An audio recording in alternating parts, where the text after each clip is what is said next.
ಕರ್ನಾಟಕದಲ್ಲಿ ಅದು ಕೂಡ ಬಹುತೇಕ ಜಿಲ್ಲೆಗಳಲ್ಲಿ ಧಾರಾಕಾರ ಮಳೆ 3 ದಿನಗಳ ಕಾಲ ಮುಂದುವರಿಯುತ್ತೆ ಅಂತ ಸ್ವತಃ ಹವಾಮಾನ ಇಲಾಖೆನೇ ಮುನ್ಸೂಚನೆ ಕೊಟ್ಟಿದೆ. ಆಲ್ರೆಡಿ ಹಲವು ಕಡೆ ಮಳೆ ಪ್ರಾರಂಭ ಆಗಿದೆ.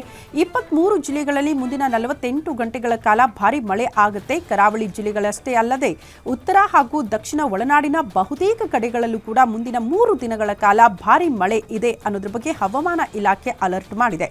ದಕ್ಷಿಣ ಕನ್ನಡ, ಉತ್ತರ ಕನ್ನಡ, ಉಡುಪಿ, ಧಾರವಾಡ, ಗದಗ, ಹಾವೇರಿ, ಬಳ್ಳಾರಿ, ಚಿಕ್ಕಮಗಳೂರು, ಚಿತ್ರದುರ್ಗ, ಶಿವಮೊಗ್ಗ, ತುಮಕೂರು ಜಿಲ್ಲೆಗಳಿಗೆ ಆರೆಂಜ್ ಅಲರ್ಟ್ ಘೋಷಣೆ ಮಾಡಲಾಗಿದೆ. ವಿಜಯನಗರ, ಕೋಲಾರ, ಹಾಸನ, ದಾವಣಗೆರೆ, ಚಿಕ್ಕಬಳ್ಳಾಪುರ, ಬೆಂಗಳೂರು ಗ್ರಾಮಾಂತರ, ವಿಜಯನಗರ, ರಾಯಚೂರು, ಕೊಪ್ಪಳ, ಕಲಬುರಗಿ, ಬೀದರ್ ಹೀಗೆ ಎಲ್ಲಾ ಕಡೆ ಯೆಲ್ಲೋ ಅಲರ್ಟ್ ಘೋಷಣೆ ಮಾಡಲಾಗಿದೆ.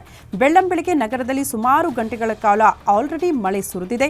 ಮುಂಜಾನೆಯಿಂದಲೇ ಮಳೆ ಸುರಿದ ಕಾರಣ ಕೆಲಸಕ್ಕೆ ಹೋಗೋರು ಟ್ರಾಫಿಕ್ ಮಧ್ಯೆ ಸಿಕ್ಕಾಕೊಂಡು ಒದ್ದಾಡಿದ್ದಾರೆ.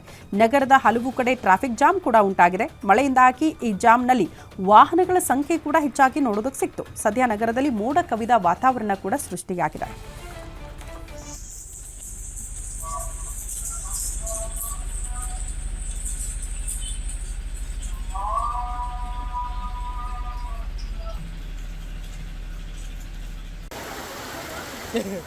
पढ़ते जो ना ये उधर मारा उधर मार उधर